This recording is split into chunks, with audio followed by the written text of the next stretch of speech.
Adding a vignette effect to a selection in Adobe Photoshop. So a vignette is where we have a border that fades or sort of feathers into the surrounding background or imagery. There are multiple methods to create a vignette. Probably the simplest, though, is to take one of your selection tools, whether it be an elliptical or the rectangular marquee tool. You can also freehand draw with the lasso tool. I'm going to use the elliptical marquee tool. And again, I can click and drag.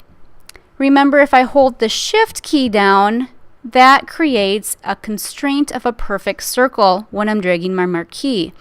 If I miss the target, I can always add my space bar in addition to the Shift and holding my mouse down to reposition my selection.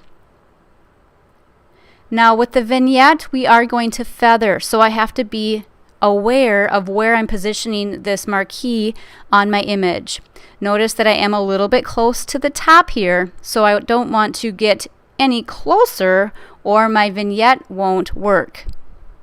So I let up on all my keys and I have my selection.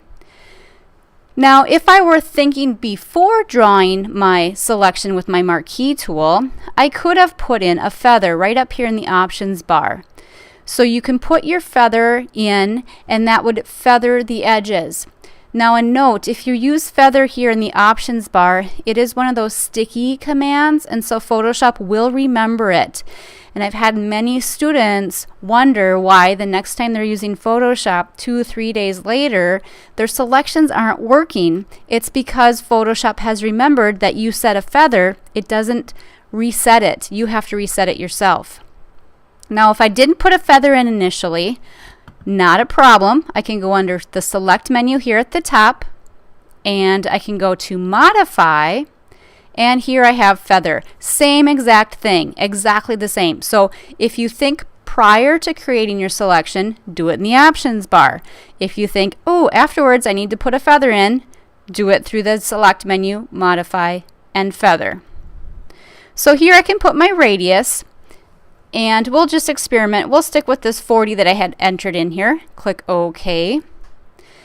Initially, you won't see anything. If you have a really small selection, you might see that it grows slightly after you apply a feather, but in this case, I didn't see anything happening.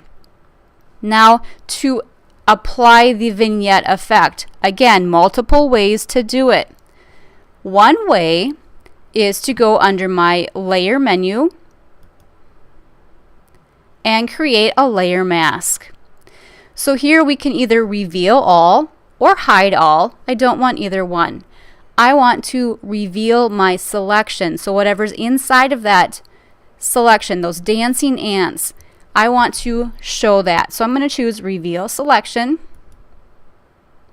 And there's the vignette effect with my feather of 40. So that means in 40 pixels, it's fading out.